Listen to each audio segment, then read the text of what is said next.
কলেজের গেট দিয়ে ভিতরে প্রবেশ করছিলাম।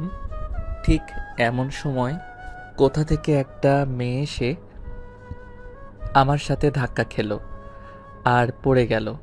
উঠেই ঠাস ঠাস করে দুইটা চড় দিল। আমি তো অবাক। ওই ছোট লোকের বাচ্চা, দেখে চলতে পারোস না? আমার কি দোষ? আপনিই তো ধাক্কা দিলেন। আর আপনি আমার মা বাবার নাম দিয়ে আর আপনি আমার মা বাবার নাম নিয়ে কথা বলবেন না। ঠাস ঠাস, তোর সাহস কি করে হয় আমার মুখে মুখে কথা বলার? কিছু বললাম না। মেয়েটা আরো কিছু কথা বলে চলে গেল। আমি এসব অপমান হজম করে ভিতরে গেলাম। চাইলে ওকে উচিত শিক্ষা দিতে পারতাম, কিন্তু তা করলে আমি যে কাজে এসেছি তা করতে প্রবলেম হবে। যাই হোক, আমার পরিচয় দেই। আমি জাহিদ। বাবা একজন বড় বিজনেসম্যান। তারপরও খ্যাত সেজে কলেজে আসার কারণ আছে, তা গল্পের সাথে থাকলে জানতে পারবেন। যে মেয়েটার সাথে ঝগড়া হয়েছে সে দেখতে কিন্তু সেই, তবে অহংকারী বোঝাই যায়। যাই হোক, এখন গল্পে আসি। এরপর কলেজে প্রবেশ করলাম। দেখি কলেজে র্যাগিং চলতেছে। সোজা ক্লাসের দিকে যাব, এমন সময় কেউ ডাক দিল। দেখি কয়েকটা ছেলে দেখে সিনিয়র মনে হয়। ওই ক্ষেত এদিকে আয়। আমাকে বলছেন? তুই ছাড়া কি এখানে কেউ আর ক্ষেত আছে? রাগ উঠলেও কিছু বললাম না। জি ভাইয়া বলুন। তুই কি এই কলেজে নতুন? জি ভাইয়া, আজকেই নতুন আসছি। এটা ওই মেয়েটাকে দিয়াই। কেন? আমি পারবো না বলেই চলে আসতে লাগলাম। ছেলেটা এসেই আমার কলার ধরে ফেলল। মাথায় রক্ত উঠে গেল। তারপরও শান্ত গলায় বললাম, কলার ছাড়েন। ছাড়বো না, কি করবি? এখন কিছুই করব না, সময় হলেই দেখতে পাবেন। কলার ছাড়িয়ে চলে আসলাম ক্লাসে। আমাকে র্যাগিং করতে আসছে। আমার আসল পরিচয় জানলে পায়ের নিচে পড়ে থাকবে। ক্লাসে আসার কিছুক্ষণ পর স্যার আসলো। গুড মর্নিং স্টুডেন্ট, কেমন আছো সবাই? ভালো আছি স্যার, আপনি কেমন আছেন? ভালো। এই ছেলে, তুমি কে? এই ক্লাসে কি করো? স্যার, আমি এই ক্লাসে নতুন ভর্তি হয়েছি। ও, তাহলে এসব কি পড়ে আসছো? দেখতে তো ফকিরের মতো লাগছে। হঠাৎ করে একটা মেয়ে বলল, পুরাই খ্যাত স্যার, এসব ছোট লোককে কারা জানি ভর্তি করায়। কলেজের মান সম্মান বলে কিছু থাকলো না। ঠিক বলেছ নীলা। এই বস। তার মানে মেয়েটার নাম নীলা। বাহ, নামটাও তো সুন্দর, কিন্তু ব্যবহার এরকম কেন? এরপর ক্লাস শেষ করে বাহির হওয়ার সময় মেয়েটা মানে নীলা খ্যাত ছোট লোক বলে অপমান করে গেল। কিছু বললাম না, যে কাজে এসেছি তা সফল করতে হবে, এসব নিয়ে মাথা ঘামালে চলবে না। এরপর ফ্ল্যাটে এসে খেয়ে একজনের সাথে কিছু কাজের কথা বললাম। কী কাজ তা পরে জানবেন। এরপর বাড়িতে ফোন দিলাম। হ্যালো আম্মু, কেমন আছো? ভালো আছি। তুই কেমন আছিস বাবা? আমি আলহামদুলিল্লাহ ভালো আছি। আব্বু, মাইশা, জিসান কেমন আছে? তারা সবাই অনেক ভালো আছে। তোকে ছাড়া বাড়িটা কেমন খালি খালি লাগে। তাড়াতাড়ি চলে আয় বাবা। কাজ শেষ হলে চলে আসবো, তোমরা চিন্তা করো না। এভাবে কিছুক্ষণ কথা বলে কেটে দিলাম। আর দিলাম এক ঘুম। সকালে ঘুম থেকে উঠে নাস্তা আর কলেজে গেলাম। কলেজে ঢুকতেই সকালে ঘুম থেকে উঠে নাস্তা করে কলেজে গেলাম। কলেজে ঢুকতেই পরদিন কলেজে ঢুকতেই কে যেন পিছন থেকে ডাক দিল। পিছনে তাকিয়ে দেখি নীলা, সাথে তার ফ্রেন্ডরাও আছে। ওই ছোট লোক, এদিকে আয়। বলুন, কেন ডেকেছেন? কেন, তোকে কি ডাকাও যাবে না? আসলে তা নয়, কোনো না কোনো কারণে তো ডেকেছেন, তাই জিজ্ঞেস করলাম। কোনো কারণে ডাকি নাই। আচ্ছা, তোর নাম কি? আমার নাম জাহিদ। বাড়ি কোথায় আর পরিবারে কে কে আছে? আমি আপনাকে এসব বলতে বাধ্য নই। তার চেয়ে বড় কথা, আমি অপরিচিত কাউকে আমার পরিবার বা আমার সম্পর্কে বেশি কিছু বলি না। সবাই ভালো থাকবেন বলেই চলে আসলাম। এদিকে নীলা ও নীলার বান্ধবীরা। নীলার বান্ধবী, দেখছিস ছোট লোকটার কি ভাব, কিভাবে কিছু না বলেই চলে গেল। কি রে নীলা, তুই কি ভাবছিস? ভাবতেছি জাহিদকে তোদের দুলাভাই বানালে কেমন হয়। কি বলতেছিস সেসব? এই ছোট লোকটাকে আমাদের দুলাভাই বানাবে মানে? আসলে ওকে আমার মনে ধরেছে, মানে ওকে ভালোবেসে ফেলেছি। কি রে, কি বলছিস? ওর মতন ছোট লোককে তুই ভালোবাসছিস? দেখে তো মনে হয় টাকা পয়সা কিছুই নেই। তাতে কি হয়েছে? আমার বাবার কি কম আছে নাকি? আব্বুর যা আছে সবই তো আমারই। ওকে, তুই যা ভালো মনে করছস, চল এখন ক্লাবে যাই। চল। এরপর নীলারা ক্লাসে আসলো। স্যারও এসে ক্লাস করাতে লাগলো। দেখলাম নীলা কেমন করে আমার দিকে তাকিয়ে থাকে। আমি এসব পাত্তা না দিয়ে ক্লাস করতে লাগলাম। ক্লাস শেষে বাসায় আসলাম। একজনকে ফোন দিলাম, তোকে যে ডিটেলসের কথা বলেছি তা পেয়েছিস? ওকে পাঠিয়ে দে, তাহলে আজকে রাতে একটু করতে পারবো। রাতে একটা মিশনে বের হলাম। মিশনটা শেষ করে আসতে আসতে রাত 1টা বেজে গেছে। বাসায় এসে ঘুমিয়ে পড়লাম। সকালে ঘুম থেকে উঠে যথারীতি কলেজে গেলাম। গিয়ে বন্ধুদের সাথে কথা বলছি। ও আপনাদের তো বলাই হয়নি, আমার 2জন বন্ধু হয়েছে। নাম সিয়াম ও রনি। আসলে খ্যাত বলে কেউ ফ্রেন্ড তো দূরের কথা, দেখতেই পারে না, এমনকি অনেক স্যার ম্যাডামও। তবে এই 2জন আলাদা। ওদের মন অনেক ভালো। অনেক কথা বলে ফেললাম, এবার গল্পে ফেরা যাক। ওদের সাথে গল্প করছি এমন সময় আমি, আচ্ছা ওই মেয়েটা কে রে? আরে ও হচ্ছে নীলা, আমাদের সাথে পড়ে। এটা আমিও জানি, অন্য কিছু বল। ও হচ্ছে বড় লোকের একমাত্র মেয়ে।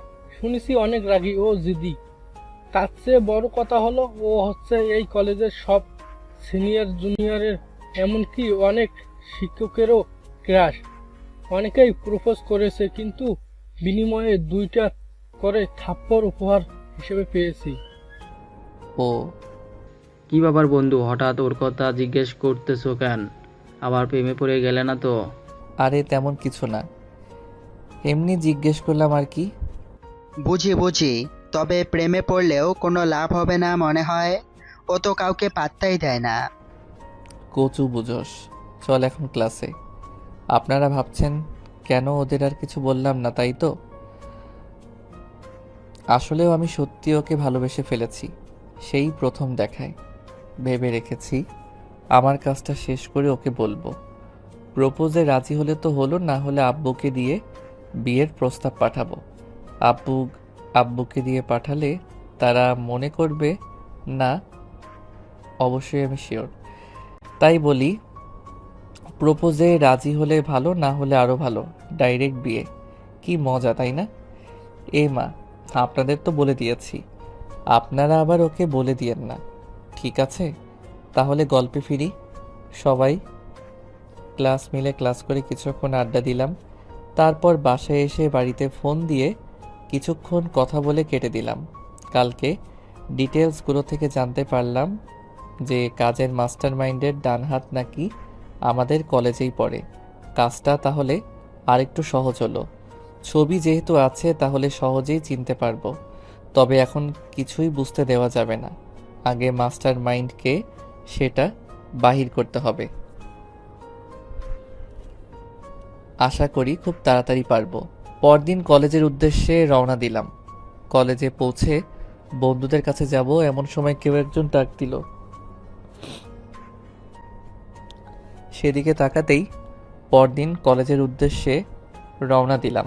কলেজে পৌঁছে বন্ধুদের কাছে যাব এমন সময় কেউ একজন ডাক দিল। সেদিকে তাকাতেই দেখতে পেলাম কিছু ছেলে দাঁড়িয়ে আছে। আপনারা কি ভাবছেন নীলা? হা হা, আমার পাঠক পাঠিকারা ঢস খাইছে। তুই কি এই কলেজে নতুন? ছেলেটার কাছে যেতেই এটা ওই মেয়েটাকে দিয়াই। জাহিদ, পারবো না, আপনারটা আপনি দিয়ে আসেন। টাস, তোর আমার মুখে মুখে কথা বলার সাহস হয় কিভাবে? তুই জানিস আমি কে? শালা, আমি কে সেটা জানার পর তুই এখানেই প্যান্ট ভিজিয়ে ফেলবি? আসছে বড় বড় কথা বলতে। ধর, এটা দিয়ে আসবি নাকি আরেকটা দিব? কিছু বললাম, চিঠিটা নিয়ে গিয়ে ওই মেয়েটার কাছে গেলাম, গিয়ে তাকে দিলাম। মেয়েটা চিঠিটা পড়েই, ব্যাস, তোর সাহস হয় কি করে আমাকে লাভ লেটার দেওয়ার? বিশ্বাস করুন এটা আমি দেই নাই, একজন ভাইয়া বলছে আপনাকে দিতে। মিথ্যে বলার আর জায়গা পাস না। একে তো দোষ করছো, সাথে আরেকজনের দোষ দিতেছস। কলেজের সবাই আমাদের দিকে তাকিয়ে ফ্রিতে সিনেমা দেখছে, এর মধ্যেই ওই ছেলেগুলো এখানে চলে এসেছে। কিরে সীমা, এখানে কি হয়েছে? দেখ না, ও আমাকে লাভ লেটার দেয়। কি? ওর এত বড় সাহস তোকে লাভ লেটার দে? আজকে ওকে আমরা শেষ করে দেব। এসেই, কি? আপনি তো আমাকে বললেন ওইটা এনাকে দিতে। কি বললি? তোকে তো আজ বললেই দিল মাইর। চাইলে আমি একাই সব কয়টাকে পিটিয়ে সোজা করে দিতে পারি, কিন্তু এটা করলে সবার মনে সন্দেহ জাগতে পারে। আর আমার কাজটা যতটা সহজ হয়েছে তার চেয়েও বেশি কঠিন হয়ে যেতে পারে। তাই কোনো প্রতিবাদ করলাম না। মারার পর ছেলেগুলো চলে গেল, আর মেয়েটা বলে গেল, আমি জানি তোর কোনো দোষ নেই, তারপরও কেন মারলাম জানোস? যাতে কেউ আমাকে প্রপোজ করার সাহস না পায়। আমার মাথাটা কেমন যেন ঘোরাচ্ছে। হঠাৎ করেই পড়ে গেলাম, আর কিছু মনে নেই। জ্ঞান ফিরতেই দেখি আমি হাসপাতালে ভর্তি। কিভাবে আসলাম, কে আনলো, কিছুই বুঝতেছি না। একটু পর দেখলাম বন্ধুরা আসলো। তাহলে এরাই আমাকে এখানে এনেছে। কে রে, কেমন লাগছে এখন? ভালো। আমাকে এখানে কে আনছে? আমরাই আনছি, সাথে আরও একজন ছিল। তুই মাথায় আঘাত পেয়েছিলি, সেন্সলেস হয়ে গেছিস। আরেকজন কে ছিল? তোর সাথে দেখা করতে আসলে দেখবি। সরি দোস্ত, আমরা তোকে সাহায্য করতে পারলাম না। আমরা জানি তুই কিছু করিস না, শুধু শুধু তোকে মারছে। আরে ওটা কোনো ব্যাপার না। আচ্ছা, ছেলেগুলো কে একটু বলবি? আসল ছেলেটার নাম রকি, এখানকার একজন বড় নেতা ছেলে, তাই কেউ কিছু বলতে পারে না। অনেকেই বিনা দোষে মারছে। ও, আর ওই মেয়েটা হচ্ছে সীমা, বাবা এখানকার এমপি, কলেজের সবচেয়ে অহংকারী মেয়ে, রাকিব ফ্রেন্ড। আমার মনে হয় ওরা ইচ্ছে করে এসব করেছে। ও তাই নাকি? ওদের সব কয়টাকে তো আমি দেখেই নিব। কি দেখে নিবি? ওদের সাথে লাগতে যাবি না, ওরা অনেক ভয়ঙ্কর। হা হা, তোরা জানিস না ওরা আমার কাছে চুনোপুটি মাত্র। কি বলছো এসব? পরেই দেখতে পাবি। এখন এসব বাদ দে। ওরা আরও কিছুক্ষণ কথা বলে বাহিরে গেল ডাক্তারের সাথে কথা বলতে। তারপর কেউ একজন ভিতরে প্রবেশ করলো। আমি তো সেদিকে ফিরে তাকাতেই অবাক, কারণ সে আর কেউ না, সে হলো। ওরা আরও কিছুক্ষণ কথা বলে বাহিরে গেল ডাক্তারের সাথে কথা বলতে। তারপর কেউ একজন ভিতরে প্রবেশ করলো। আমি তো সেদিকে ফিরে তাকাতেই অবাক, কারণ সে আর কেউ না, সে হলো আপনারা ঠিকই ধরেছেন, সে হলো নীলা। এইবার আর আপনাদের ডস খাওয়াইলাম না। আমি তাকে দেখে কিছুটা অবাক। সে আমার কাছে আসলো। কেমন লাগছে এখন? জি ভালো। আপনি এখানে কি করে? আসলে আমি ওদের সাথে তোমাকে এখানে নিয়ে আসছি। ও থ্যাঙ্কস এসবের জন্য। আরে থ্যাঙ্কস দিতে হবে না, এটা তো আমার কর্তব্য। জাহিদ, আমাকে ক্ষমা করে দাও। আসলে আমি তোমার সাথে অনেক খারাপ ব্যবহার করছি, তাই প্লিজ ক্ষমা করে দাও। কেন ক্ষমা করব? আরে কি করছেন? আমি তো ওসব অনেক আগেই ভুলে গেছি, ক্ষমা চাইতে হবে না। সত্যি তুমি আমাকে ক্ষমা করে দিয়েছো? আরে বাবা সত্যি। এভাবে ওর সাথে কিছুক্ষণ কথা বলে ওকে বাড়িতে পাঠিয়ে দিলাম। ও এখন যাইতে চাইছিল না, জোর করে পাঠালাম। তারপর হাসপাতাল থেকে বাড়িতে আসলাম। 5 দিন পর কলেজে গেলাম। 3 দিনে সুস্থ হয়ে গেছিলাম, কিন্তু কিছু কাজ থাকার কারণে কলেজে যেতে পারি নাই। তাই আজকে যাচ্ছি। কলেজে গিয়ে দেখলাম সীমা আর রকিরা একসাথে বসে হাসাহাসি করতেছে। তার মানে সিয়াম রনি যা বলছে তা সত্যি। ওদের তো আমি কোনোদিনও ছাড়বো না। বিনা কারণে ছাত্রছাত্রীদের হেনস্থা করে ওরা, এর ফল ওদের ভোগ করতেই হবে। আর ওদিকে পাত্তা না দিয়ে বন্ধুদের কাছে গেলাম। গিয়ে দেখি ওরা গল্প করতেছে। কিরে, কি খবর তোদের? আমাদের তো ভালোই। তুই পুরোপুরি সুস্থ তো? আমি পুরোপুরি সুস্থ। ওদের সাথে গল্প করতেছি এমন সময় নীলা আসলো। জাহিদ, কি খবর তোমার? ভালো। তোমার? আমি তো ভালোই। তোমার শরীর ঠিক আছে তো? আমি কি তোমাদের সাথে এখানে বসতে পারি? এখানে বসার কি আছে? আপনি আপনার ফ্রেন্ডদের সাথে আড্ডা দিন। কেন, আমরা কি বন্ধু না? না, আমরা কোনোদিন বন্ধুত্ব করেছি বলে তো আমার মনে হয় না। এখন করলে প্রবলেম কোথায়? আমি মেয়েদের সাথে বন্ধুত্ব করি না। আমার সাথে করো প্লিজ। আরও অনেকের সাথে এরকম করেছে। ওকে, আরে এত করে বলছে যখন কর, কোনো প্রবলেম নাই। ওকে, আজ থেকে আমরা বন্ধু। মনে মনে তো আমি অনেক অনেক খুশি। ওকে। এরপর সবার সাথে কিছুক্ষণ কথা বলে ক্লাসে গেলাম। দেখতে দেখতে ক্লাসও শেষ হলো। ক্লাস শেষে বাইরে আসার পর রকিদের সাথে দেখা। কিরে, তুই এখনো এই কলেজে? দেখতেই তো পাচ্ছেন। আমি তো ভাবছিলাম ওই ধোলাইয়ের পর আর এই কলেজের দিকে মুখ দিবে না। কলেজের দিকে মুখ না দেওয়ার কি আছে? এখানে সবারই পড়ালেখার অধিকার আছে, সো শুধু শুধু এখান থেকে চলে যাব কেন? বাবা, তোর তো দেখি সাহস বেড়েছে অনেক, মুখে মুখে কথা বলছো। আপনার কথা শেষ তো, এখন আমি বাই বলেই চলে আসলাম আর পিছনে ফিরে তাকালাম না। বাসায় এসে খাওয়া দাওয়া করলাম। রাতের বেলায় আমার গোপন কাজে গেলাম। কাজ শেষ করে আসতে আসতে অনেক রাত হয়ে গেছে। পরদিন কলেজ গেট দিয়ে তাড়াহুড়ো করে ঢোকার সময় কারোর সাথে ধাক্কা খেলাম। ফলস্বরূপ সে মাটিতে পড়ে গেল। আমি তার দিকে তাকাতেই অবাক, এটা তো সীমা। আল্লাহই জানে আজকে আবার কি করে। অপমান তো করবো, এটা শিওর। এসব ভাবতেছি ঠিক তখনই গালে কিছু ব্যথা অনুভব করলাম।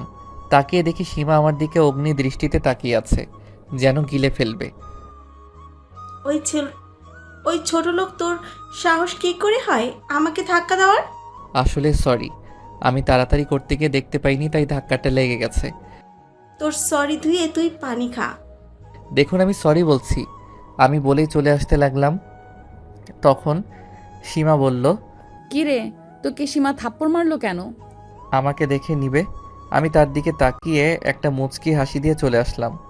আসতেই নীলার সাথে দেখা। কি রে, তোকে সীমা থাপ্পড় মারলো কেন? আমি বলেই চলে আসতে লাগলাম। তখন সীমা বলল, আমাকে দেখে নিবে। আমি তার দিকে তাকিয়ে একটা মুচকি হাসি দিয়ে চলে আসলাম। আসতেই নীলার সাথে দেখা। আরে আসার সময় ধাক্কা লেগে গেছে। সরি বললাম, তারপরও শুনলো না। তুই কিছু বললি না যে? এখন বলবো না, সময় হলেই বলবো। মানে?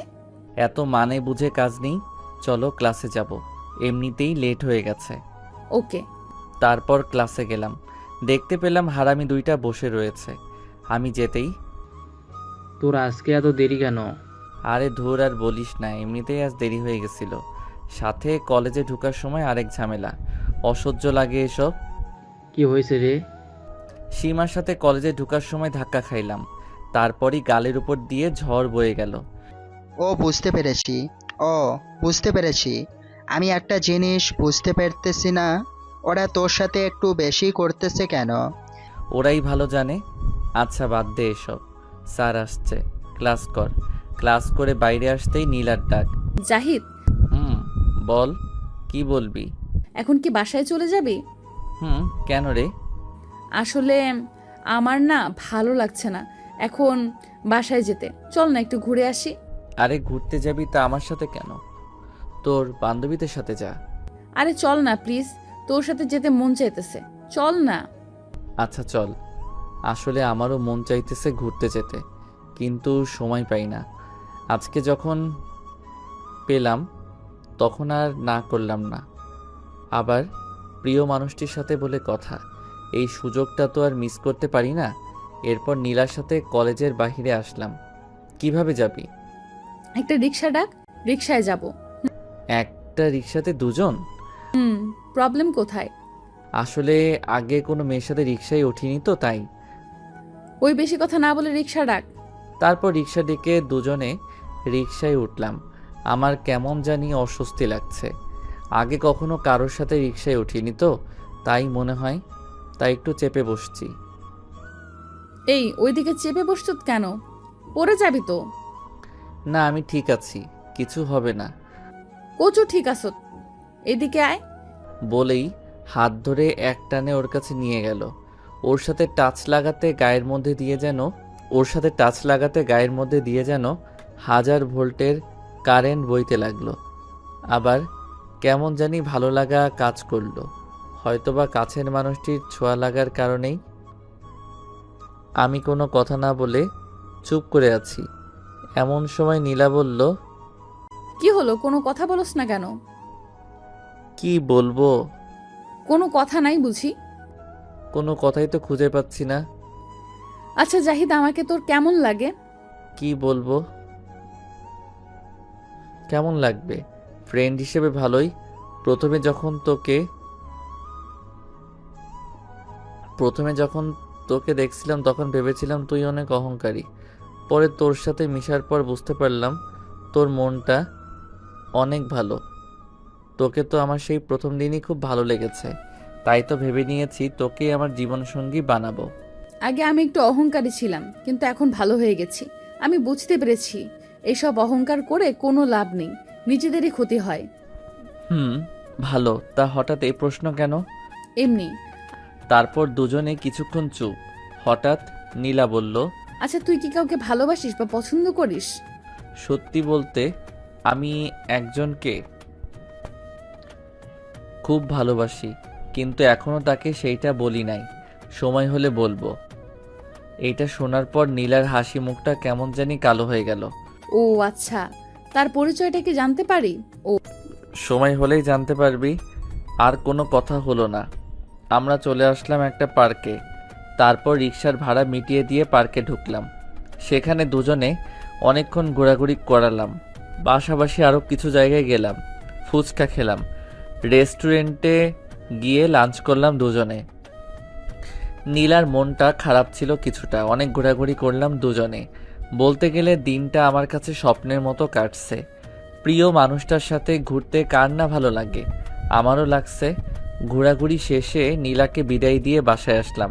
আস্তে আস্তে সন্ধ্যা হয়ে গেছে, তাই সেদিন রাতে আর খেলাম না। অনেক ক্লান্ত ছিলাম, তাই ঘুমিয়ে পড়লাম। সকালে বলতে গেলে দিনটা আমার কাছে স্বপ্নের মতো কাটছে। প্রিয় মানুষটার সাথে ঘুরতে কার না ভালো লাগে? আমারও লাগছে। ঘোরাঘুরি শেষে নীলাকে বিদায় দিয়ে বাসায় আসলাম। আস্তে আস্তে সন্ধ্যা হয়ে গেছে, তাই সেদিন রাতে আর খেলাম না। অনেক ক্লান্ত ছিলাম, তাই ঘুমিয়ে পড়লাম। সকালে কলেজে গেলাম। যাওয়ার পর বন্ধুদের কাছে যাইতেছি, এমন সময় কলেজের কয়েকজন বড় ভাই সামনে আসলো। তুই তো এই কলেজে নতুন, তাই না? কেন, কিছু বলবেন নাকি? না, তোর নীলার সাথে এত কথা কিসের? সেটা কি আপনাকে বলতে হবে নাকি? তুই আর নীলার সাথে কথা বলবি না। আমি আপনার কথা শুনবো কেন? কারণ আমি নীলাকে পছন্দ করি। হাহা, তাই? তা নীলা কি আপনাকে পছন্দ করে? সেটা তোকে জানতে হবে না। তাহলে আমিও তো আপনার কথা শুনবো না। So bye. ওই দাঁড়া। আবার কি বলবেন? তুই আমার কথা শুনবি কিনা বল। বললাম না আমি আপনার কথা শুনতে বাধ্য নই। কি বললি তুই? এমন সময় সেখানে নীলার আগমন। কিরে জাহিদ, তুই এখানে দাঁড়িয়ে এইসব ছেঁচড়ার সাথে কি করস? তা ভাই, আপনারা কি সত্যিই ছেঁচড়া? ওরা সবাই চুপ করে রইল। এমন সময়, ওই জাহিদ চল ক্লাসে যাই। চলো। আসি ভাইয়ারা, ভালো থাকবেন বলে ওদের চোখ টিপ দিয়ে মুচকি হেসে চলে গেলাম। তারপর আমরা ক্লাস করে যথারীতি বাসায় চলে গেলাম। এভাবেই কেটে গেল এক সপ্তাহ। কলেজ, বন্ধুদের সাথে আড্ডা, নীলার সাথে ঘুরে বেড়ানো, পার্কে যাওয়া, রিকশায় চড়া, লাঞ্চ করা ইত্যাদির মাধ্যমে ভালোই কাটলো এই 7টা দিন। এখন নীলাকে আরও বেশি ভালোবেসে ফেলেছি। আমার মনে হয় নীলাও আমাকে ভালোবাসে, কারণ সে আমাকে অনেক কেয়ার করে, যত্ন নেয়। আর হ্যাঁ, এখানে আমি যে কাজে এসেছি সেইটাও প্রায় শেষের দিকে। এই কাজের মাস্টার মাইন্ডকে সেটাও আমি জানতে পেরে গেছি। আর কিছু কাজ রয়েছে, তারপরেই তাদের মুখোশ সবার সামনে খুলে ফেলবো। যাই হোক, গল্পে আসি। বসে বসে ফেসবুকে বন্ধুদের সাথে চ্যাট করছি। এমন সময় নীলার ফোন। কিরে, কি করস? এই তো একটু ফেসবুকে ঢুকলাম। তুই কি করস? আমি শুয়ে আছি। তা খাওয়া দাওয়া করেছিস? তুই? আমিও করেছি। আরও কিছুক্ষণ কথা বলে কেটে দিলাম। তারপর দিলাম এক ঘুমে রাত কাবার। সকালে কলেজে গেলাম, গিয়ে বন্ধুদের সাথে আড্ডা দিয়ে ক্লাসে গেলাম। ক্লাস করে নীলাকে বিদায় দিয়ে তাড়াতাড়ি কলেজের বাইরে যেতে লাগলাম। তাড়াতাড়ি যাওয়ার কারণ হলো খুব আর্জেন্ট একটা কাজ আছে। একজন লোক ফোন দিয়েছিল, তাড়াহুড়ো করে বেরোতে যাব। এমন সময় কারোর সাথে ধাক্কা খেলাম। তাকিয়ে দেখি একটা মেয়ে। আপনি যেই হন না কেন তাতে আমার কিছু আসে যায় না। ধাক্কা দেওয়ার জন্য সরি। আরে আমি সরি বলছি তো, আসলে আমার আর্জেন্ট কাজ আছে, তাই তাড়াতাড়ি করতে গিয়ে ধাক্কা লেগে গেছে। এখন আমাকে যেতে দিন প্লিজ। ঠাস ঠাস। ওই সেমরি, তোকে বলছি না আমার জরুরি কাজ আছে, তারপর এমন করছিস কেন?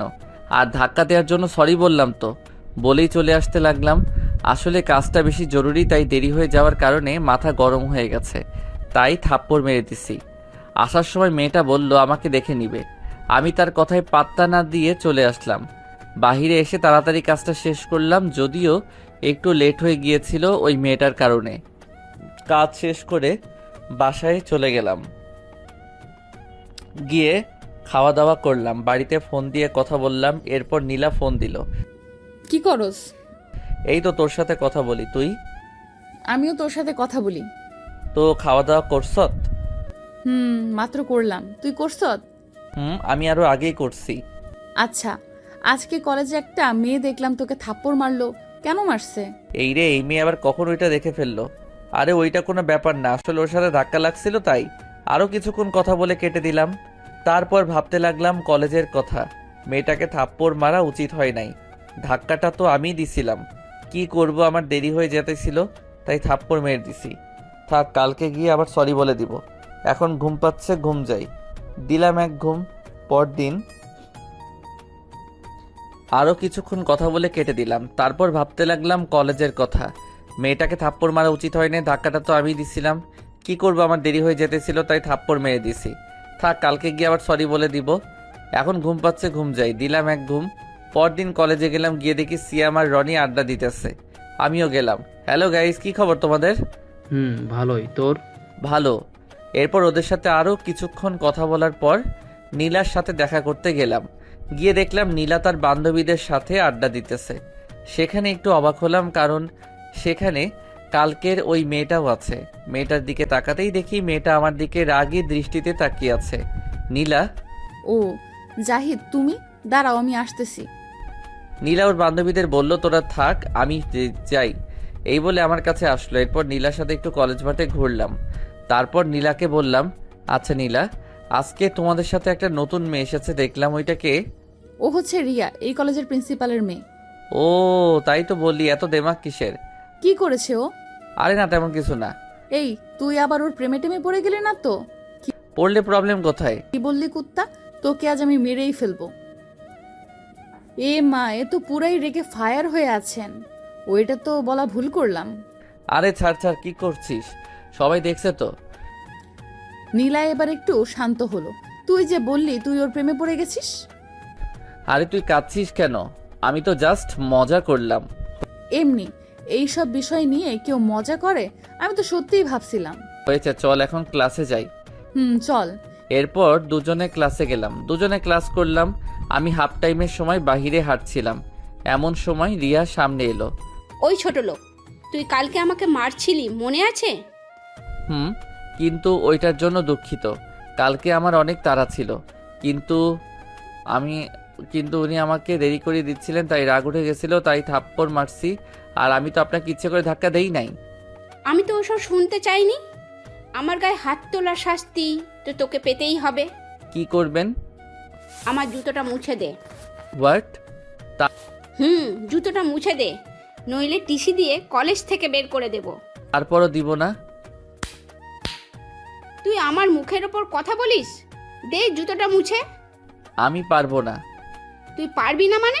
তোর বাপও পারবে। ঠাস ঠাস। আমাকে যা বলার বলছত, আমার বাবা মায়ের নাম নিয়ে কিছু বলবি না, যা এখান থেকে। তোকে আমি ছাড়বো না। বলেই চলে গেল, জানি না কি করবে।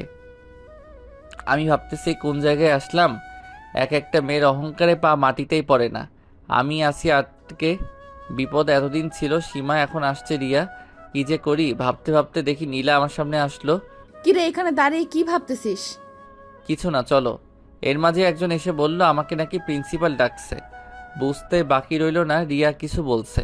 আমি তাকে আসছি বলে প্রিন্সিপালের রুমের দিকে যেতে লাগলাম। নীলা বলল আমিও যাব তোর সঙ্গে। আমি মানা করলাম, তারপর আমার সাথে গেল। রুমে প্রবেশ করতে দেখলাম রিয়া বসে আছে। রিয়া কান্না করছে, গালে দাগ লেগে আছে। আমার একটু একটু ভয় করছে, কি করব বুঝতে পারছি না। ভয়ে ভয়ে প্রিন্সিপালের সামনে গেলাম। জাহিদ, তুমি রিয়াকে অপমান করেছো কেন? আবার তাকে থাপ্পড় মেরেছো?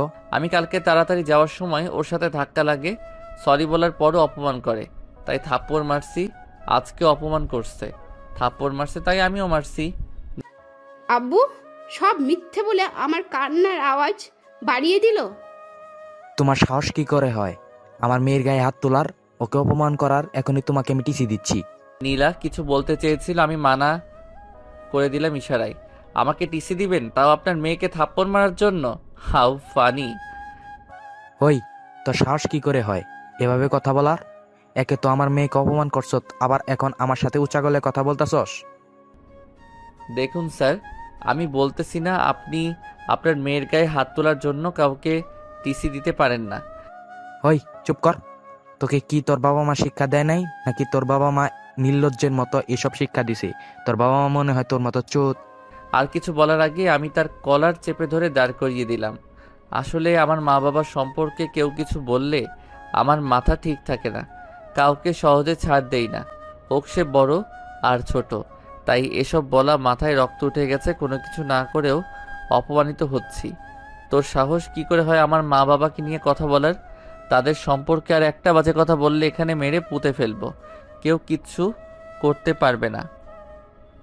আমার সম্পর্কে যাই বলছত, কিন্তু মা বাবার সম্পর্কে কিছু বলবি না। কোনো কিছু সম্পূর্ণ না শুনে বিচার করার মানে কি?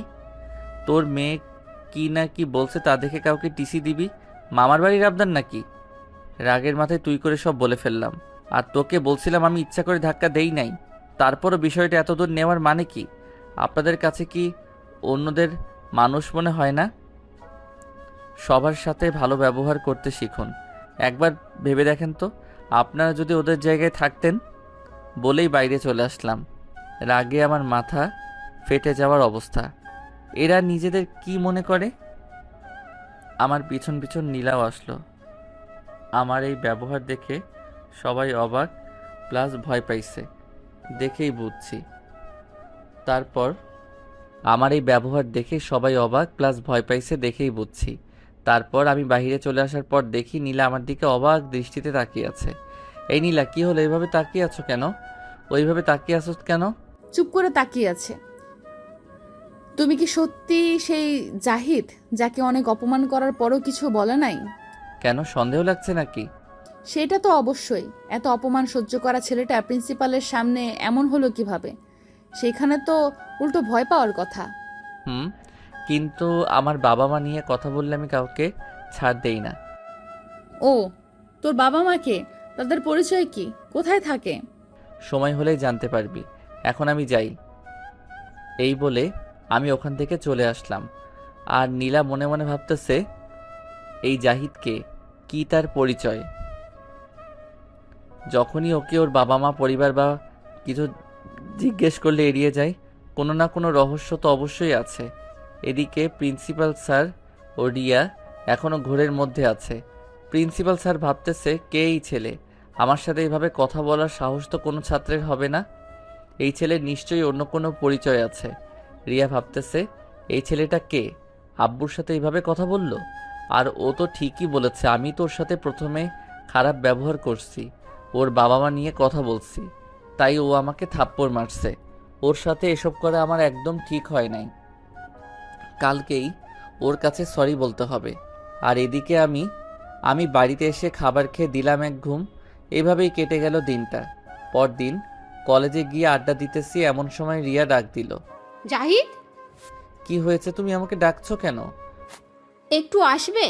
তোমার সাথে আমার কথা আছে। পারবো না। বলতে হলে এখানে বলেন। প্লিজ একটু আসো। কেন আবার? তোমার আব্রুর কাছে বলবে নাকি অন্য কোনো ধান্দা? তেমন কিছু না, প্লিজ একটু আসো। কোনো খারাপ ব্যবহার করব না। ওকে। তারপর আমি ওদের কাছে বলে রিয়ার কাছে গেলাম। সরি। কেন? এতদিন তোমার সাথে মিসবিহেভ করার জন্য। আসলে তুমি থাপ্পড় মেরেছো, তাই আমার রাগ উঠে গেছিল। It's okay. আর কিছু বলার থাকলে তাড়াতাড়ি বলেন, না হলে আমি যাই। আমরা তো একসাথে পড়ি, তাহলে আজ থেকে আমরা ফ্রেন্ড। সরি। কেন? কারণ আমি মেয়েদের সাথে বন্ধুত্ব করি না। শুধু আমার সাথে করো প্লিজ। তাছাড়া তুমি তো নীলার সাথেও বন্ধুত্ব করেছিলে। নীলার সাথে বন্ধুত্ব করার অন্য একটা কারণ আছে, কি কারণ? সেইটা এখন বলা যাবে না। আমি তোমার বন্ধু হলে কোনো সমস্যা হবে না, আর খারাপ ব্যবহারও করব না, প্লিজ। ওকে, তবে বন্ধুর থেকে বেশি কিছু না।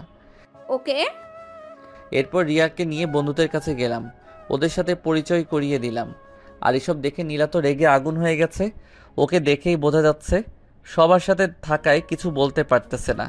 আমি ওকে আর কিছু না বলে সবার সাথে গল্প করতে বসলাম। আড্ডা দেওয়া শেষে সবাই ক্লাসে যাব এমন সময় ওই তোরা যা, আমি আর ও পরে আসতেছি। ওরা সবাই চলে গেল। তারপর ওই তুই রিয়ার সাথে বন্ধুত্ব করলি কেন? কি করব, ও অনেক করে বলছে। ও বললেই করতে হবে নাকি? আরে করলে প্রবলেম কোথায়? আর অনেক সমস্যা। আরে বাদ দে, বন্ধুত্বই তো করছি, প্রেম আর করি নাই। কি বললি হারামি? ওই স্যার স্যার এইভাবে কেউ কারো কলার ধরে নাকি? আমি ধরি? আরে তুই রেগে যাচ্ছিস কেন? তুই কিছু বুঝিস না? কি বুঝবো? থাক, আর বুঝে কাজ নেই, চল ক্লাসে। চল। তারপর আমরা দুজনে ক্লাসে গেলাম। ক্লাস করে কলেজ শেষে বাসায় আসলাম। এসে খাওয়া দাওয়া করে বিকেলে একটু বের হলাম।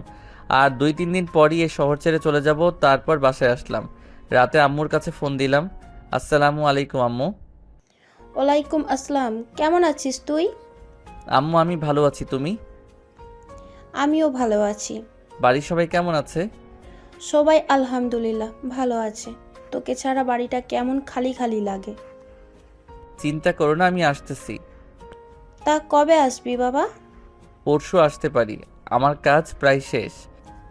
তা বৌমাকে এখন নিয়ে আসবি নাকি? না আম্মু, আমি বাড়ি আসার পর তোমাদের বলছি। আরও কিছুক্ষণ কথা বলে শুয়ে পড়লাম। সকালে ঘুম থেকে উঠে রেডি হয়ে কলেজে গেলাম। তারপর আরও কিছুক্ষণ কথা বলে শুয়ে পড়লাম। সকালে ঘুম থেকে উঠে রেডি হয়ে কলেজে গেলাম।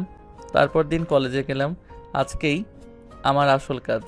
কলেজে গিয়ে দেখি রকি ও তার বন্ধুরা একটা মেয়ের সাথে বাজে আচরণ করছে।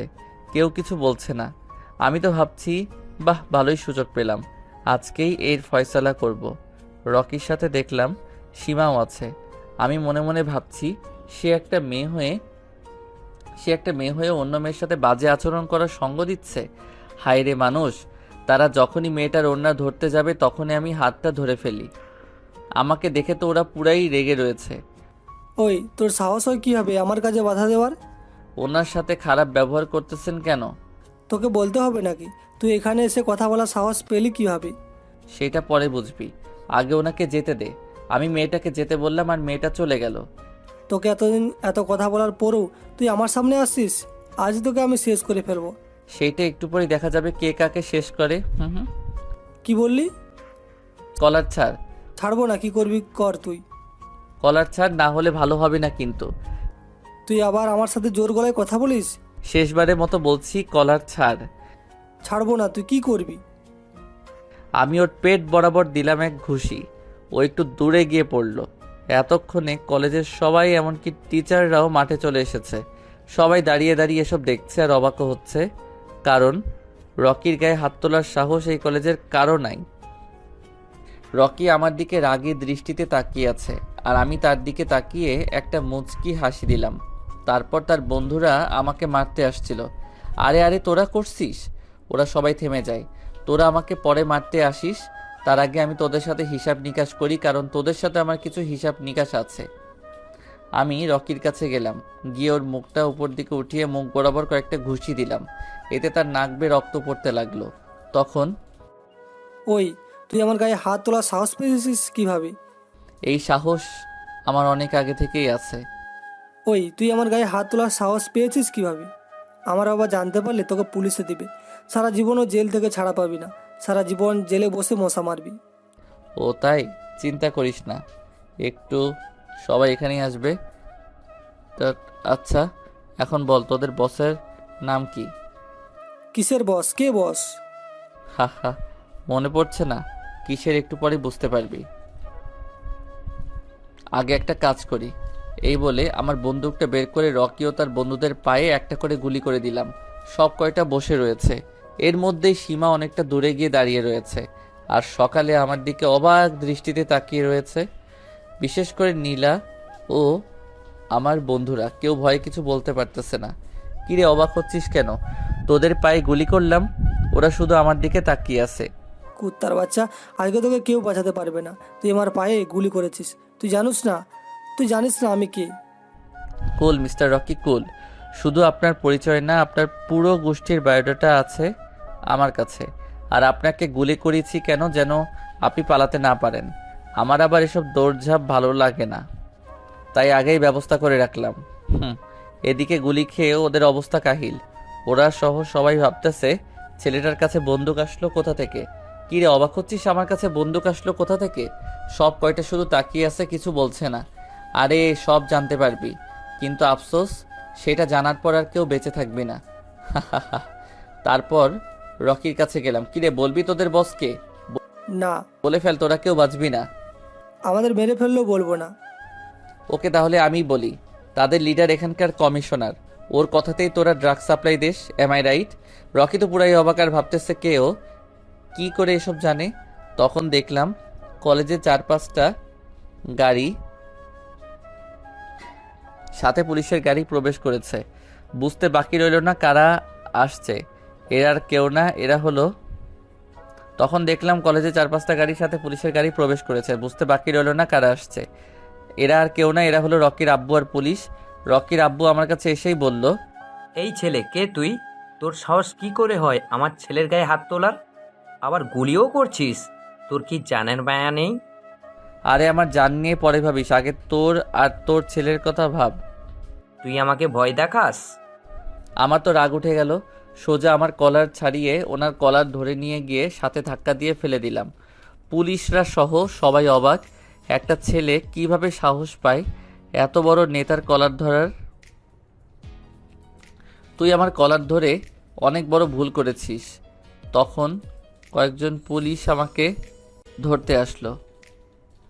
তুই জানিস কার গায়ে হাত তুলেছিস? জেলে নিয়ে গিয়ে এমন উত্তম মাধ্যম দিব না, নিজের নাম পর্যন্ত ভুলে যাবি। আমি একটা মুচকি হাসি দিলাম। তখনই সবাই দেখলো 4টা হেলিকপ্টার ও নিচে দিয়ে 5টা গাড়ি এসেছে। সবাই ভাবতেছে এখন আবার কে আসলো। আসলে এগুলি সবই আমার দলের। গাড়িতে করে এখানকার কমিশনারকে আনা হয়েছে, কারণ সেই হলো রকিদের বস। এরা এখানে ড্রাগসের ব্যবসা করে আর অনেক ধরনের খারাপ কাজ করে। এদের শেষ করার জন্যই আমার এখানে আসা। যদিও এটা আমার দলের যে কাউকে পাঠালেই শেষ করতে পারত, কিন্তু আমার আরও একটা কাজ ছিল, সেইটা পরে জানতে পারবেন। এতদিন আমি এদের সকল আস্তানা ধ্বংস করছি, তাই আজকে কাজটা পুরোপুরি কমপ্লিট করে ফেলবো। তারপর হেলিকপ্টারগুলো মাঠে ল্যান্ড করলো, গাড়িগুলো থামলো আর আসল অপরাধীকে নামিয়ে আমার কাছে নিয়ে আসলো। হেলিকপ্টার থেকে কয়েকজন নামলো আর একজন এসে আমাকে আমার কোটটা পরিয়ে দিল। এরপর এসব গাড়ি থেকে 50 জনের মতো লোক নামলো, সবার হাতেই অস্ত্র।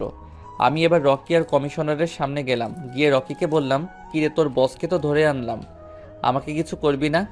ওরা সকলে ভয় পেয়ে গেছে। তখন ওই তুই আমাকে এনারে ধরে আনছস কেন? ওই তোরা একে গ্রেপ্তার করছস না কেন? ওরা গ্রেপ্তার করতে আসলে ওদের প্রাণটাও যাবে তো ওদের সাথে। আব্বু, তোমার এত ক্ষমতা, তুমি কিছু করতেছো না কেন? তখনই রকির আব্বুর মোবাইলে ফোন আসে। আরে শরীফ সাহেব, আপনি আপনার ফোনটাকে ধরুন, পরে আমাকে কি করবেন না হয়। ফোনে কথা বলার পর তার ফোনটা হাত থেকে পড়ে যায়। হা, কোথায় গেল আপনার ক্ষমতা? আপনার ছেলে সব ধরনের অপরাধ করার পরও আপনি তাকে কিছু করেননি। আপনার ক্ষমতার জোরে আপনার ছেলে অপরাধ করে যাচ্ছে, তাই আপনার এই ক্ষমতাটাই আমি কেড়ে নিলাম। ওনার মুখ দিয়ে আর কথা বেরোচ্ছে না। আর কমিশনার, তোকে বলছি, তোর কাজ হচ্ছে দেশকে রক্ষা করা, আর তুই কিনা দেশের মধ্যে অবৈধ জিনিসের ব্যবসা করিস। কে তুই? আমি তো আমার পরিচয় দিবই, তার আগে শোন, এই কয়দিনে তোর যত অবৈধ আস্থানা, তোর লোকজন সহ সব আমি ধ্বংস করেছি। তোদের ড্রাগসের ব্যবসা আমি এই কয়দিনে বন্ধ করেছি। আজকে তোদের শেষ করে দিব আমি। কে তুই?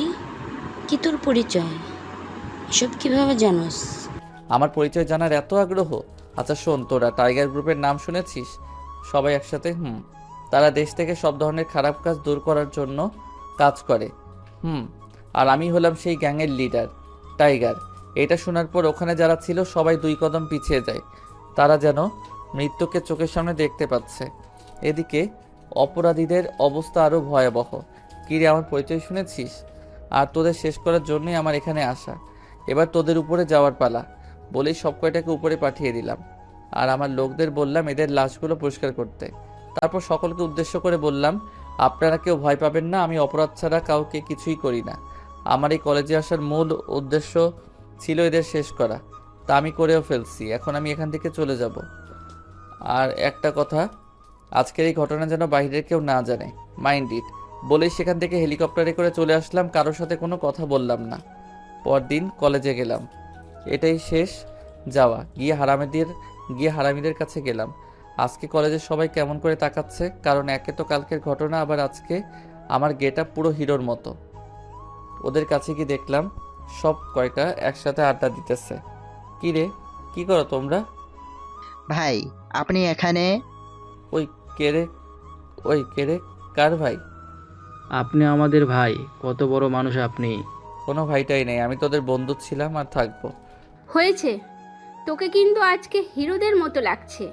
যে যে দেখবে সেই ক্রাশ খাবে। হয়েছে, আর পাম দিতে হবে না। আর শোন, আমি আজকে চলে যাব। কয়েকদিন পর আবার আসবো তোদের সাথে দেখা করতে। এরপর আরও কিছুক্ষণ আড্ডা দিয়ে নীলার সাথে দেখা করলাম। নীলা, আমি এখান থেকে চলে যাব। সত্যিই চলে যাবি? না গেলে হয় না? না রে, চলে যেতে হবে। অনেক দিন আম্মু আব্বুদের থেকে দূরে আছি। ও আচ্ছা, তোমাকে আমার কিছু বলার আছে। বল। এইখানে না, ওদিকটায় চলো। তারপর আমরা ওই দিকে গেলাম। আসলে কিভাবে যে বলি। কি বলবি বলে ফেল। জানি না তুই কিভাবে নিবি। আসলে আমি তোকে ভালোবেসে ফেলেছি Zahid. I love you so much Zahid, please আমাকে ফিরিয়ে দিস না। সরি নীলা, আমি তোকে ভালোবাসতে পারবো না। তুই দেখতে অনেক সুন্দর, যে কোনো ছেলে দেখলেই তোকে পছন্দ করে ফেলবে। কিন্তু আমি তোকে শুধু বন্ধু ভেবেছি। আর আমি আজকে ফিরে যাচ্ছি। বলেই সেখান থেকে চলে আসলাম। আর নীলা কাঁদতেছে। আপনারা ভাবছেন আমি তো ওকে ভালোবাসি, তাহলে কেন এমন করলাম? কারণ ওকে সারপ্রাইজ দেবো তাই। ওর মুখ থেকে যেটা শোনা সেটা আমি শুনে ফেলছি। তাই এখন আব্বুকে বলে ওর সাথে বিয়েটা ফাইনাল করে ফেলবো। আর বাসর ঘরে সারপ্রাইজটা দেব। আপনারা আবার ওকে বলে দিয়েন না কিন্তু। ও যখন কাঁদছিল তখন ইচ্ছে করছিল গিয়ে জড়িয়ে ধরে বলি, আমিও তোমায় ভালোবাসি নীলা। এরপর আমি চলে গেলাম আমার আসল বাড়িতে। গিয়ে দরজায় নক করলাম। আম্মু দরজা খুলে আমাকে জড়িয়ে ধরে কেঁদে দিল। অনেক দিন পর দেখা হয়েছে। এরপর, আরে কাঁদছো কেন? আমি চলে আসছি না? বাবা, তা কেমন আছিস? ভালো, তুমি? আমিও। তুই তো শুকিয়ে গেছিস। কি যে বলো না, আমি একদম ঠিক আছি। আব্বু আর মাইশা কই? আজকে ওরা কোথাও যায় নাই, ওদের রুমেই আছে। তারপর মাইশার রুমে গেলাম। পিছন থেকে ওর চোখ দুটো ধরলাম। এই কে? বলো তো কে? ভাইয়া তুই? বলেই পিছন ফিরে আমাকে জড়িয়ে ধরলো। কতদিন পর তোকে দেখলাম, তোকে ছাড়া একটুও ভালো লাগে না। হয়েছে, এখন আমি চলে এসেছি। ধর ওগুলো, ধর এগুলো। থ্যাঙ্কস ভাইয়া। এরপর আব্বুর কাছে গেলাম। আব্বু কেমন আছো? ভালোই আছি, তুই কেমন আছোস? ভালো। তারপর আব্বুকে নীলার সাথে বিয়ে ঠিক করার কথা বললাম। নীলার কথা আগেই বলেছি। আব্বু বলল তাড়াতাড়ি ডেট ঠিক করে ফেলবে। আপনাদের তো বলাই হয়নি বিয়ের কথা।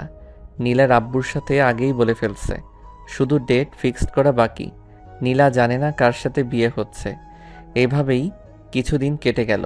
এর সবার সাথে ফোনে কথা হলেও নীলার সাথে বলি নাই। বিয়ের ডেটও ঠিক হয়ে গেছে, তাড়াতাড়ি হবে বিয়েটা। এর মধ্যেই আমি আবার ঢাকা গেলাম কিছুদিনের জন্য। হঠাৎ রনির ফোন। কিরে, কেমন আছোস? ভালো, তোরা? আমরা সবাই ভালো আছি। তুই কেমন, কোথায়? আমি তো ঢাকাতেই আছি। কালকে? আমরা সবাই ভালো আছি। তুই এখন কোথায়? তাহলে আজকে আমাদের সাথে মিট কর। নীলা সবাইকে যেতে বলেছে। ওকে ঠিকানা দে। তারপর ও সব টেক্সট করে পাঠালো। আমি জানি নীলা কেন ডেকেছে। বিকালে সেখানে গেলাম, দেখি সবাই আসছে। আমাকে দেখে সবাই অবাকই হয়েছে। সবার সাথে কুশল বিনিময় করলাম। তা নীলা, সবাইকে কেন আসতে বলছো? কেন, আমি দেখতে অসুন্দর? এই ধর, কি এগুলো? আমার বিয়ের কার্ড। আগামী তারিখে আমার বিয়ে। কি, তুই না জাহিদকে ভালোবাসিস? ও তো আমাকে ভালোবাসে না, তাই বিয়েটা করেই নিচ্ছি। তোরা সবাই আগেই চলে আসবি। আমার দিকে তাকিয়ে দাঁতের দাঁত চেপে কথাটা বলল সে। আমি শুধু একটু মুচকি হাসলাম। তারপর সে চলে গেল। তার নাকি কাজ আছে। জাহিদ মেয়েটি সত্যি তোকে অনেক ভালোবাসে। তোর ওপর জিদ করেই ও বিয়েটা করছে। আমিও তোকে ভালোবাসি। তাহলে এসব কি? কার্ডটা খুলেই দেখো। ও তাহলে এই ব্যাপার? নীলা জানে না। জিদের বসে কার্ডটাও খুলে দেখে নিও। এখন টিট দিতে হবে মামা। ওকে চলো। তারপর ওদের ট্রিট দিয়ে চলে আসলাম। এভাবে বিয়ের তারিখ ঘনিয়ে আসলো। আজ গায়ে হলুদ। বাসায় অনেক কষ্টে ম্যানেজ করে বন্ধুদের সাথে নীলাদের বাসায় গেলাম। নীলার সাথে দেখা করলাম। ও আমার দিকে করুণ দৃষ্টিতে তাকিয়েছিল। তারপর সবাই ওর গায়ে হলুদ দিল, আমিও একটু দিলাম। যাই হোক, হবু বউ বলে কথা। হলুদের শেষে একটা পিচ্চি এসে নীলা নাকি আমাকে ছাদে ডাকছে। কিরে, কেমন আছিস? খুব ভালো, তুই? দেখতেই তো পাচ্ছিস। তুই কি আমায় সত্যিই ভালোবাসিস না? কাল তোর বিয়ে, এখন এসব কথা বাদ দে। বিশ্বাস কর জাহিদ, আমি তোকে অনেক ভালোবাসি। চল না আমরা পালিয়ে যাই। এসব সম্ভব না। কাল তোর বিয়ে, তুই বিয়ে করে নে। তোর জন্য ভালো কিছুই অপেক্ষা করছে। এই বলে চলে আসতে লাগলাম। আমি অনেক নিজেকে শেষ করে ফেলবো। তুই কি সত্যি আনাকে ভালোবাসিস? অনেক। তাহলে তুই নিজের কোনো ক্ষতি করবি না, এই তোর ভালোবাসার কসম। আর আমি কালকে তোর বিয়েতে আসতে পারবো না, আমার একটা কাজ আছে। বাই। এরপর দেখলাম নীলা কেঁদে দিয়েছে। অনেক খারাপ লাগছে। ইচ্ছে করছে ওকে গিয়ে জড়িয়ে ধরে সব বলে দেই, কিন্তু এখন করব আর মাত্র একদিন। কালকেই সব ঠিক হয়ে যাবে। তারপর সোজা বাসায় আসলাম। আমার গায়ে হলুদ হলো। পরদিন বিয়ের দিন। রেডি হয়ে বিয়ে সবাই মিলে নীলাদের বাড়িতে গেলাম। গেটের ঝামেলা মিটিয়ে বাড়িতে প্রবেশ করলাম। তারপর বিয়েটা সম্পূর্ণ হলো। সব আয়োজন এমনভাবে করছি যাতে নীলা বুঝতেই না পারে। ছাদে দাঁড়িয়ে আছি। জাহিদ, রুমে যাস না কেন? নীলা একা একা বসে আছে। ভাই, বিড়ালটা ভালোভাবে মারিস। দেখিস আবার, তোকে দেখার পরেও কিন্তু পুরো ফায়ার হয়ে থাকবে। পরে দেখা যাবে বিড়ালই ওকে মেরে বসে আছে। তারপর ওরা রুমের সামনে নিয়ে আসলো। ঢুকতে ভয় করছিল। জানি না আমাকে দেখার পর ও কী রকম রিয়্যাক্ট করবে। তারপর 100 গ্রাম সাহস নিয়ে রুমে ঢুকলাম। শুনেছি বাসর রাতে বউ নাকি স্বামীকে সালাম করে, কিন্তু আমার বউ তো করলো না। থাক, ওর সামনে যেতেই ওর একটা ছুরি বের করলো। দেখুন, আপনি আমাকে স্পর্শ করার চেষ্টা করবেন না। আমি একজনকে ভালোবাসি। শুধুমাত্র বাবার কথায় আর ওর উপর রাগ করে আপনাকে বিয়ে করেছি। আপনাকে আমি স্বামী হিসেবে মানতে পারবো না। বলতে বলতে কেঁদে দিল। মেয়েটা একটু বেশি ইমোশনাল, কিন্তু আমাকে যে স্বামী হিসেবে মানতেই হবে, না হলে জোর করে সব আদায় করব। জোর করলে ভালো হবে না কিন্তু। কি ভালো হবে না সোনা? বলেই ওর হাতটা ধরে টান দিয়ে বুকের মধ্যে নিয়ে আসলাম। ও মুখ তুলে আমার দিকে তাকাতেই অবাক। তুমি এখানে? আমি থাকবো না তো কে থাকবে বাবু? আমার স্বামী কোথায়? আমিই তো তোমার স্বামী। সারপ্রাইজটা কেমন লাগলো জান? খুব খারাপ। তুমি আমাকে অনেক কষ্ট দিয়েছো। তুমি আমার সাথে কথা বলবে না। সে কি, তোমাকে পাওয়ার জন্য তোমাদের কলেজে পর্যন্ত ভর্তি হলাম, আর তুমি বলছো তোমার সাথে কথা বলতে না? মানে? তোমাকে একটা পার্টিতে দেখে আমার ভালো লাগে, তাই তোমাকে পাওয়ার জন্যই আমি তোমাদের কলেজে ভর্তি হয়েছিলাম। তাহলে আমাকে কষ্ট দিলে কেন? তোমাকে পরীক্ষা করলাম আমাকে সত্যি ভালোবাসো কিনা। ও, চলো 2 রাকাত নফল নামাজ পড়ে আসি। তারপর নামাজ পড়লাম। জান, একটু আদর করো না। একদম না ফাজিল। তুমি আমাকে অনেক কষ্ট দিয়েছো, তাই আজকে কি? একদম না ফাজিল, তুমি আমাকে অনেক কষ্ট দিয়েছো, তাই আজকে তুমি আমাকে টাচ করতে পারবে না। তা তো হবে না সোনা। বলেই ওকে কোলে তুলে নিলাম, তারপর খাটে শুইয়ে দিলাম, তারপর ওর ঠোঁটের দিকে এগোতে লাগলাম। আমি দেওয়ার আগেই ওই আমার ঠোঁটের সাথে ওর ঠোঁট মিলিয়ে দিল। তারপর আর জানি না, কারণ আমি এখনও বিয়েই করি নাই। আপনারা জানতে চাইলে বিয়ে করে নেন। হা হা হা।